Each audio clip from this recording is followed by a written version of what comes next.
Out of the Blue, proudly brought to you by San Remo. Another surprise! Out of the blue. You want that with fries? Out of the blue. Come with me across the sea. On a barbecue, we're gonna cook for you. Nothing but blue skies! Out of the blue. You want some chili with those fries? Out of the blue.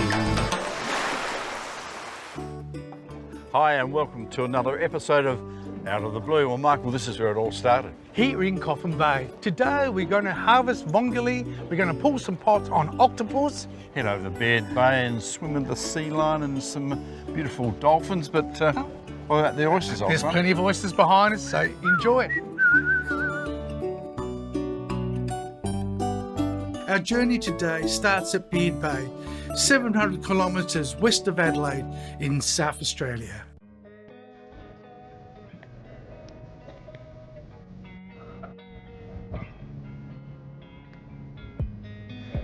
Alan Payne of Baird Bay Ocean Eco Experience offered to take us swimming with the sea lions.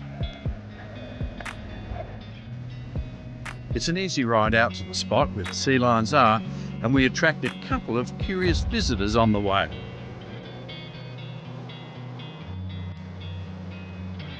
We arrive at Jones Island, which is chock-a-block full of sea lions and their cute little pups. Swimming with the sea lions in Baird Bay, we've been at it for about 25 years. We've got the sea lion colony on Jones Island here, colony of around about 140 sea lions. There's some really friendly ones, some that just stay their distance, but they're always out for a game and just enjoy the people's company. Most days when we come out here, there'll be 1 or 2 sea lions in the pool here to start with, maybe 3 or 4. Some days there might be 15 or 20, but 2 or 3 sea lions is enough to swim with. And we'll come out into the pool here, have a bit of a play with them. They'll dive around, play with you. Some of them will come up and give you a bit of a kiss or a cuddle, and the rest of them will just be pretty hectic swimming around you. Yeah. Also, the fact that we spend a bit of time with them here, they become accustomed to people. They're happy to share with us, where in maybe years gone by, you go back to the sealers, and the fear that they had, so before you'd come close to them they'd run away. Nowadays they don't run away, they're comfortable, they look after their pups.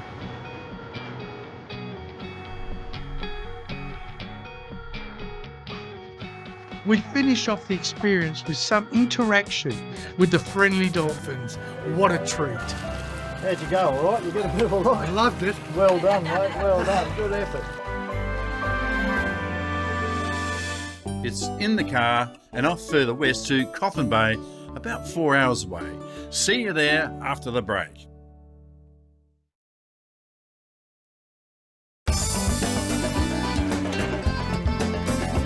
It really is a seafood mecca out here on the west coast, and we're now on an oyster barge with Gavin from Southern Ocean Express to have a look at the vongole and how they harvest them out here. Hey Gavin, speaking of hands, that looks a very physical activity out there. Absolutely. There's Wow. a reason why we were on the boat.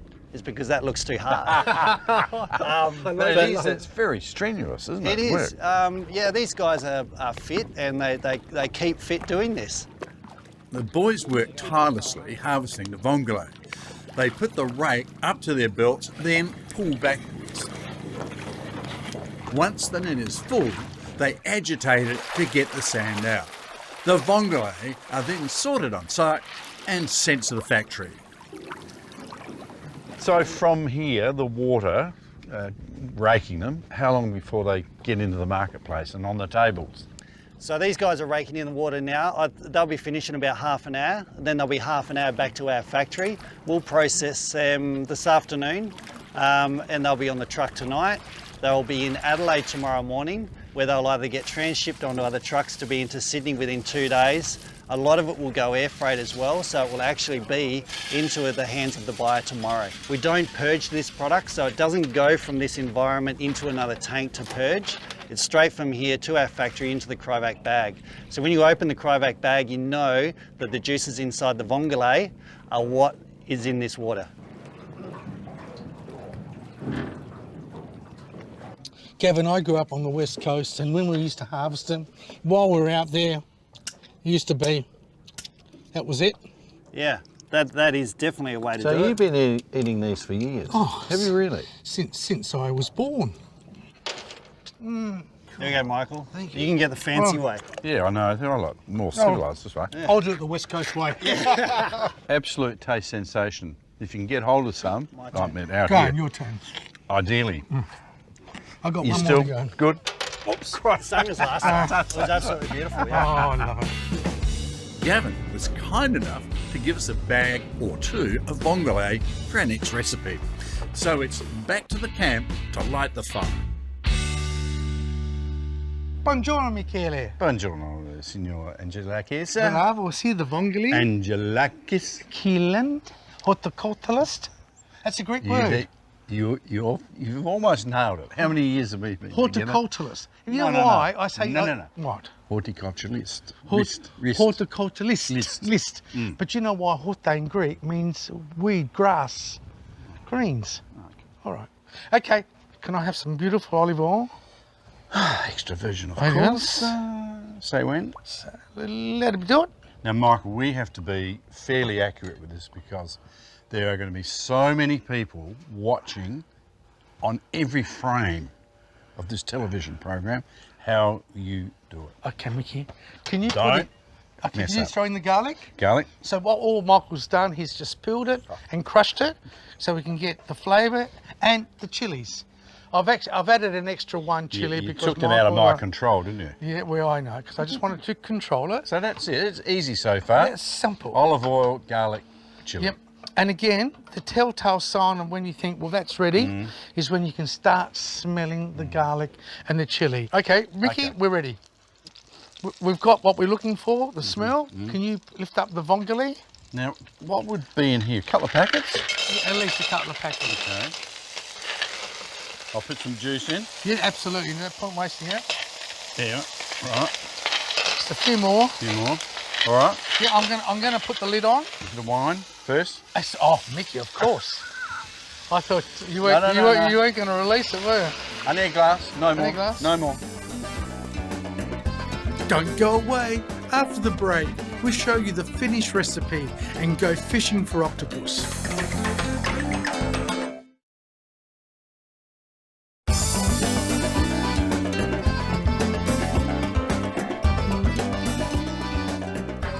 Okay, Michele, Let's have a look. isn't that lovely? And what's beauty, this is the flavour, is all those juices of the vongole, plus the wine, the garlic, the oil and the chili. How about we put in the pasta? Okay. This is a whole packet, really. So we don't need that, do we? Not all of it, This Mickey. is San Marino, the spaghetti. This is Spaghetti. spaghetti. We always used to have spaghetti at home. My grandmother, I used to visit her, would burn some butter with garlic, and that was it. That should do it, Mickey. Okay. Well, and have just with the spaghetti. That's it. I remember that. That's about the only recipe I remember with my grandmother. No, pepper and look at that.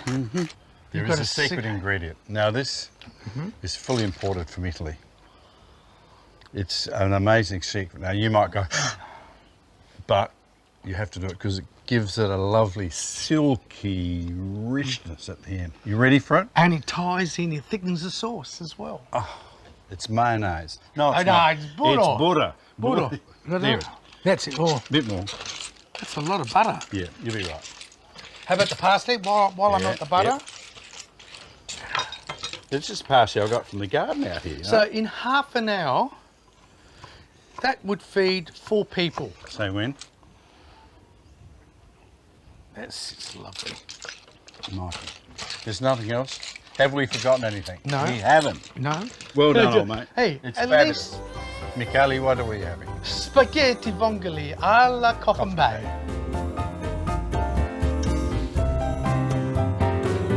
Now, Michael, as you know, out of the blue, little program that's seen by South Australians, Australians and overseas, We've got a very unique recipe today. It is all South Australian produce. It is. We've got San Remo durum wheat from your peninsula. That's the pasta. The vongole from Coffin Bay. Out the back. BD Paris Creek for the butter.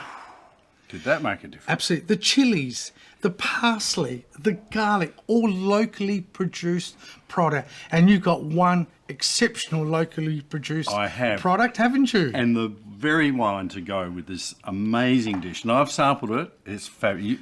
You put it together really well. Yeah, and also the vongole sampled it too, so they liked it as well. It's a wonderful Seppeltsfield Riesling. Eden Valley Riesling. That's the difference. Eden Valley's just outside of Springton in the high country in the Adelaide Hills. And this is fruity. It's got lovely acidity. It's every single thing you would love in a Riesling, and it matches perfectly. Do you believe me? I do, and you told me it's world renowned because of the cool climate. And exactly right. And the other thing about Riesling, you can keep for about 10 years. Wow. It just gets better and It better. It won't keep for 10 years after you pour me a glass. Just a splash, just a splash. Just a little splash. Okay. Look at that, like you can see the colour. It's a light, refreshing colour in it. Here, take yours over there. Thank you, Michele. Here we go. This is lovely sharing, isn't it? It is sharing. Oh, I've caught something. Hang on, here we And go. as we said earlier, how inexpensive is it to make this dish? Oh, And bon appetito.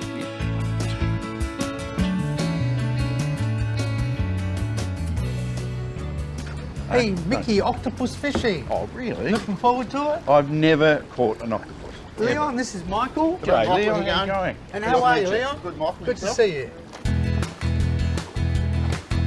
We steamed for about half an hour out of Coffin Bay to where Leon has his octopus traps.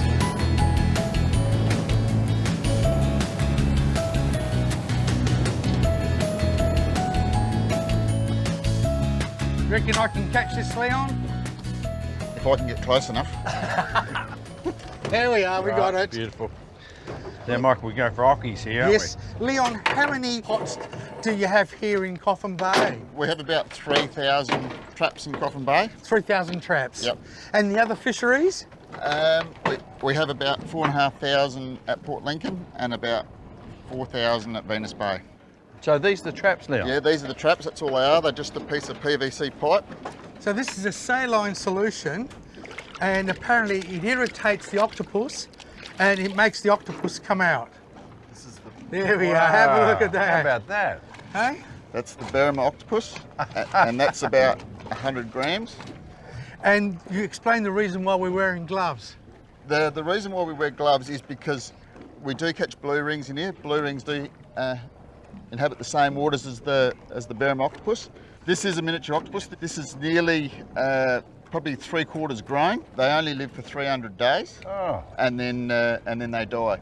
What about the breeding of them, Leon? The octopus will lay its eggs inside a tube or in some habitat on the bottom, and then if we take this octopus as a female out of the trap and there's some eggs in there, another octopus will go inside there and protect those eggs to ensure the species. So it's just an ongoing cycle? It's ongoing, yeah. Wow. And what about the marketing of them? When we first got the licence, there was a bit of an issue in marketing because people perceived them that we were catching baby octopus. Right, yeah.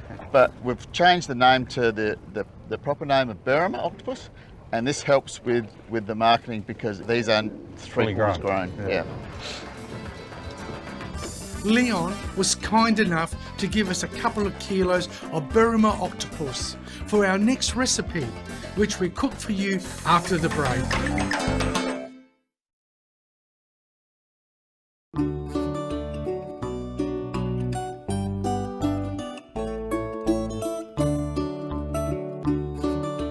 The secret to octopus is you've got to tenderise it. Firstly, when we buy it off the fisherman, Yep. its tentacles only, it's been frozen. Right. Stage one. And also Leon told us today too, with this Berrima octopus, you freeze it as well too. Second stage is a marinade. Let it marinate. That breaks it down as well. So Mickey, how about some oil? Olive oil. Just say when. That should do it. Okay. The garlic. Slice. Yeah, we always slice garlic. People often ask, why don't you use a mincer? But when you mince it, half the stays in the mincer and you're losing all the juices. Couldn't agree more. Yep. I couldn't agree more. But is that enough? Because that's a seriously lot. about 6 cloves of garlic in there. That's all right. I'll bring out the big guns for this and dish, the I'll tell you. ginger. This is ginger, beautiful ginger. You can try growing ginger at home, it's lovely. If you can grow cannas, which most people can, you can grow ginger. So I'll put a bit more in there. All right. What about this bay at the back of Mickey, us? it's beautiful, isn't it? It's such a beautiful bay. It's got fantastic ecosystems, and the bay is nutrient rich. That's why octopus, crabs, oysters, Scallops. abalone, scallops, a whole variety of marine scalefish. It's all based on the Crabs. ecosystems. Did we say crab? We did say Two crabs. sorts of crabs. The crabs here are different. We Well, get they are. sand crabs as That's it. opposed to blue swimmers. Oh, yes. I don't know Whistle about was, you, but know. as soon as I start to get the aroma, I think, well, I'm not going to cook it anymore because it's still going to keep cooking. Okay. So how about we throw in the octopus? So throw them all in. We've got the other pot there as well, Well, Mickey. you want to add the... No, I wouldn't know. No. And so what I've done, I blanched them. So either blanching by Is that boil what some you were water, doing in there? boil your water. Once it's boiling, put them in, blanch them for a couple of minutes, or you can just put them in a saucepan and work them. Okay. And now, Mickey, you can put in your... My herbs. Yep, you can also Herbs. barbecue these as well too. I'll throw in just a couple of green bay leaves. You know, using them green, and if you just break them like that, you'll get the volatile oils coming out, which are quite nice. Okay, a little bit of parsley, normal Italiano parsley. Just a little bit. But I want to get those Asian flavours, No, Mickey. you'll get them in a minute. Now, one way I love eating octopus, and, Yes. and these days you go to a supermarket, you can buy marinated pickled octopus. Yes. Okay, that should do it. Okay, now hang on. Going to put the Thai mint in. base. That's the mint. You smell that? How good's that? Eh? The thing is, as you travel away and you come to these drier, lesser rainful areas, herbs and vegetables have that Mediterranean dryness and aromatics about them. This is really Is quite powerful, yeah. This is going to fix this dish once and for all, I think. Do you want me to come back when it's cooked or what? Mickey, it won't take. Let's give it a couple of minutes. Let's take the ambience of Coffin Bay. It'll just be a couple of minutes. Okay. Where the hell the song would go? Here we are at Coffin Bay. I think it's time to take him out of the sun. Here we are again. Look at all the seafood jumping out. Okay, a little deglaze. Yep. As you said, you could use that red wine vinegar or this little... And this Tarago originates yeah. in Spain. And in Spain, they do use a red wine in an octopus stew. Is that after the rain? Oh, it could be too, Mickey. Look at that. So there well you done. have it. Well done. Our Berrima octopus here in Asian Spices at Coffin Bay.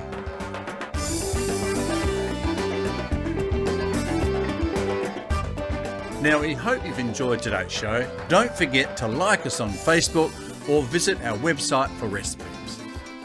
See you next time.